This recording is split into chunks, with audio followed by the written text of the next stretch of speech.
Hi guys, welcome back to the Mental Health Quarters. I just want to thank you so much for checking out last week's video, and I'm so happy that Ruth's story inspired a lot of you. So many of you also told me that you learned a lot about vitiligo, and I'm really happy that you spent your time and your data watching it. Today I decided I'll do some story time. Should I say story time? Because it's been a very long time I have done story time on this channel, and me, I have stories. Everybody knows me, I have stories, and I love telling stories. And who doesn't have a good story? I mean, my stories are always interesting, so why don't we just get right into the video already? Today's story is quite an embarrassing one, and also a story that would probably make you have more empathy for people with mental health conditions, because people find it really hard to believe that people with conditions are acting the way they are, because it's the condition that is making them behave like that. But I also understand that I always tell people, look, people have a personality and people also have a condition. So sometimes the condition can affect people's personalities and make them behave a certain type of way. And also sometimes people's personality, that's their personality. If they are rude, they are rude. It's not the condition that is making them behave like that. So today's story, I just want to take you guys back in time with me to, was it 2016? Yes. So I had a friend back in uni. We were doing the same course, and we actually knew each other from like when we were kids, maybe like class 6, junior high school, thereabouts. I really loved this girl. I still love her to this day. I don't mean love in that kind of amorous way, but like I liked her. She was really pretty and she was really friendly and all of that. So to meet again in university and reconnect, doing the same courses and living in a certain area on campus which was pretty close, it was just right that we connected. So we became friends. She was a great person. She still is to this day. And this my friend, I don't want to mention her name because I don't know whether it's okay for me to mention her name, but it's pretty embarrassing. It's a pretty embarrassing story, but let me just forget about the name thing and just tell you what happened.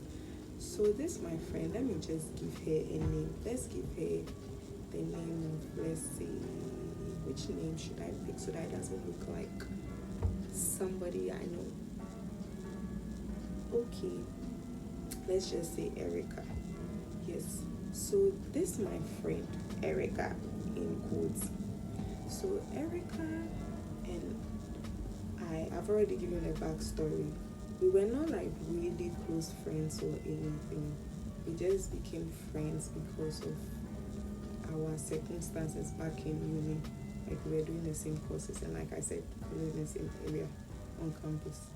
So Erica did not know about the fact that I was newly diagnosed with bipolar disorder, which is a mood disorder, which I have defined so many times on my channel.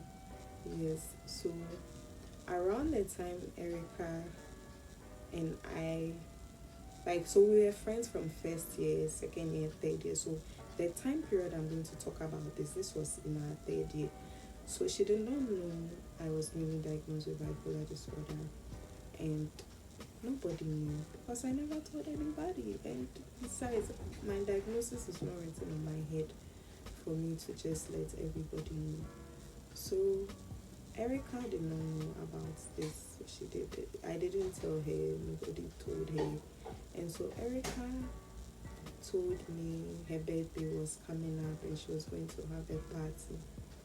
And because I was not well, when I say not well, my brain, because I was not mentally like feeling well, I had so many racing ideas going through my mind, and that's one of the symptoms of bipolar disorder. Racing thoughts,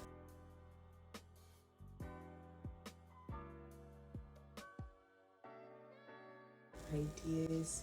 It's like you think about so many things like at the same time, and sometimes the things don't even add up, but your mind is just processing it in a way that you cannot control, you cannot understand, you can't stop it from doing that.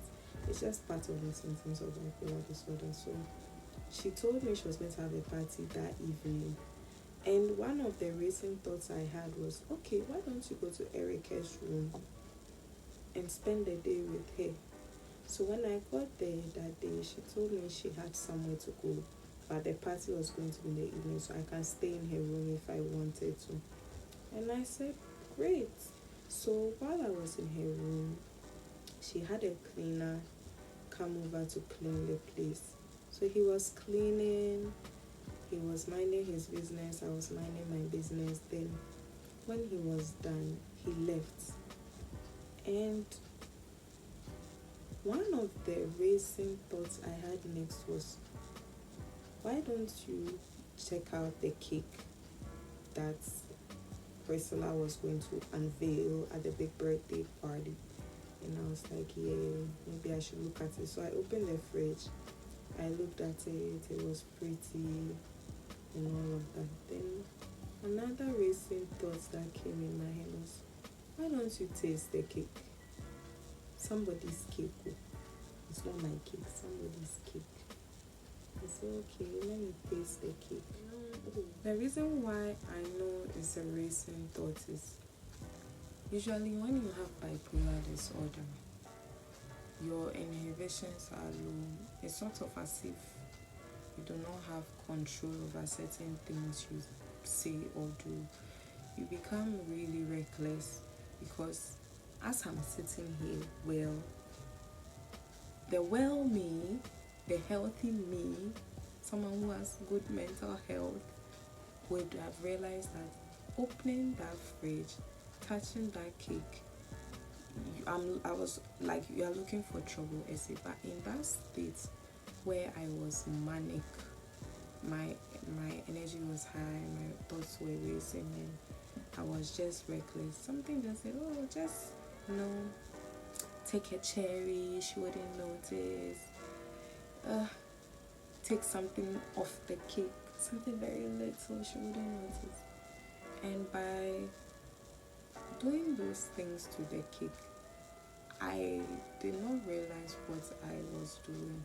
Not as I did not realize, not that I didn't know like how bad things were going to get, but it's like a part of me felt like I was invincible. I mean, if she comes and she sees the cake like that, like, she wouldn't see. A part of me also thought she wouldn't see, she wouldn't know. I don't know what I was thinking, but I do know I wasn't well. So I think she gave it like, we give it like, I said we give it. She came back like a few hours later, and by that time the cleaner had left. And by the time she had come with some friends. Some I knew from my class, some I did not know. So she opened the fridge and took out the cake, and she was like, Erica was really not happy. And imagine like it's your birthday and you know you had a perfect cake and you come back and it's like, So she asked me what happened to the cake, and the manic me just lied to her in the face like, oh, I don't know what happened. So her friends were like, why don't we call the cleaner? Let's call the cleaner and see. And which I was there, I was like, yeah, call the cleaner. I was just ready to, I don't know what I was thinking, but I was just ready to just blame this on someone else. And me as a person, like, I don't like telling lies, like, especially like in a serious situation. I'm not saying everybody, like, people should lie, but what I'm saying is like this was not something that I should just get up and lie about, but here I was lying to her in her face. So then the worst thing that I feared happened. The cleaner actually came. No, the cleaner did not come. This is years ago, so I'm now like recollecting. So what happened was, when she called the cleaner and I knew the cleaner would be coming, I just called her and aside and I'm like, Erica, I'm so sorry. I don't know why I messed with your cake. I don't know why I touched it, did that. And she was really upset. And eventually, most of the guests at the party got to know this is what I had done to the cake. And I remember I commented one of the people at the party, but she was from my class. I don't even remember her name, but she was like, if like look at this. Like she was like, okay, Erica, look, like if this girl came to your room, was able to touch your cake and eat it, like she's a dangerous person. Like, I mean, she could be even, like she was referring to me that I could have even been a thief. I could have stolen something. And you know, like when someone has bipolar disorder and they are usually in that manic like episode, one of the symptoms is like irritability. You easily get angry. Like something that on a regular day wouldn't really annoy you, like you get angry and there's this sense of I am right and you are wrong and you should shut up. And so when the girl said that, I was really angry and I just told Erica like I'm leaving. Of course, that was the best thing for me to have done. And you see, the reason why I know I wasn't well is because as I'm here with all my like good mental health and all, if I was put in that similar situation, the best thing I would have done was immediately apologize and left. But because I was not well, I was still hanging around at that party where I have literally spoiled the celebrant's cake and still feeling entitled, feeling like, well, I don't give a damn. Meanwhile, too, I should have just apologized and left. So it was that person's comment that made me decide to leave. If not, I would have shamelessly stayed at the party. The reason why I'm sharing this story today is because it is one of my most embarrassing manic moments. I call that meme. It's like meme.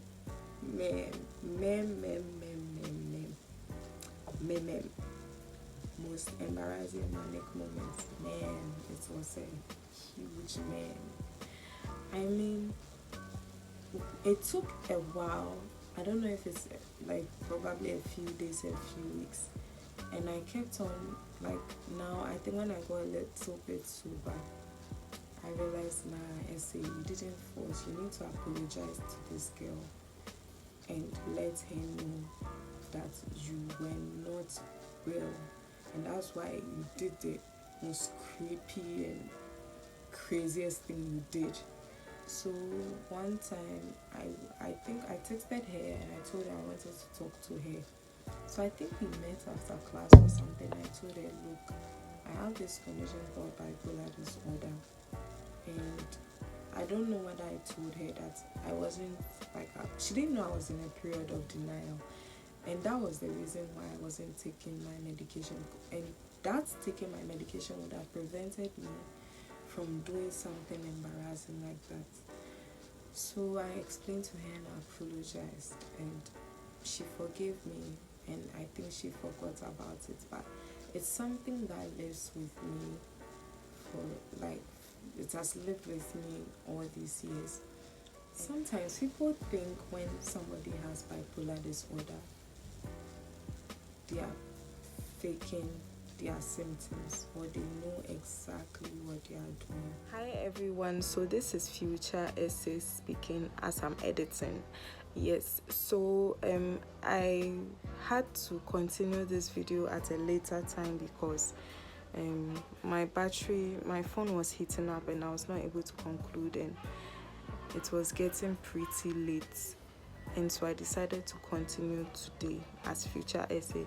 And I just wanted to say that my final words to people who are living with mental health conditions is that I get the fact that sometimes people may not understand the reason why you do certain things, and sometimes people may probably find it very hard to forgive you for certain things you have done as a result of your symptoms. I just want you to take like a look at yourself, pardon yourself, forgive yourself, and try as much as possible to do all you can to make everything right. If it means apologizing, fine, do that, and then move on with your life. It will really help you.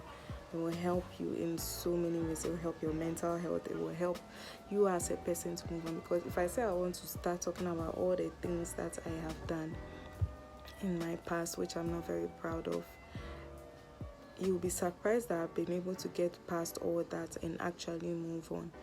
And for people who are finding it really hard to forgive friends and family members who have mental health conditions, what I would like to let you know is that the truth of the matter is that most of the time, people who have mental health conditions, when their symptoms make them do certain things, they have no idea what's going on. I like to describe it like it's as if your mind or your brain is a vehicle and somebody else takes over. So like me, as I'm here, I'm enjoying life, driving my nice car. Then when bipolar disorder decides to manifest in my life, it's like a doppelganger. A second Ese and I comes and takes over the wheel and pushes the original Ese and I to the front seat. And that doppelganger is driving the car really recklessly. If it means destroying some people on the way, that doppelganger doesn't care. If it means ruining the car, it doesn't care. Till that doppelganger leaves the car and the real Ese and I manifests and realizes the damage that they have caused. I'm just using this analogy to make a lot of you understand that when somebody has a mental health condition and their symptoms manifest, they are not faking it, they are not pretending, they are not seeking for attention. Trust me, the last thing that they want is any of those things. What they really want is to be free from the condition, live their life just like everyone else, not having a condition that interrupts their daily life from time to time. So please don't sometimes I read comments on social media and I'm like, if you knew how chronic these mental health conditions are, you wouldn't make fun of people or even assume that they are pretending. So please, let's try to have a bigger heart to forgive people. Try to empathize with such people, because it's not easy at all. Like sometimes it may look like, oh, sometimes I even hear people make comments like, this person is living with a mental health condition and they don't behave like this, so why are you behaving like this? And I always tell people, bipolar disorder is always different in different people, because as human beings we are different, our anatomy is different. So the fact that me and someone else have bipolar disorder and I am behaving like maybe all put together and that person isn't, don't even try to compare, because it doesn't work that way. We all have our days, we all have our times. And I'm just want to let you know that if you've messed up, you're going to get past this. Like, God can actually change your scars into stars. Trust me, I'm a living testimony of that. So I will see you in our next video. Bye.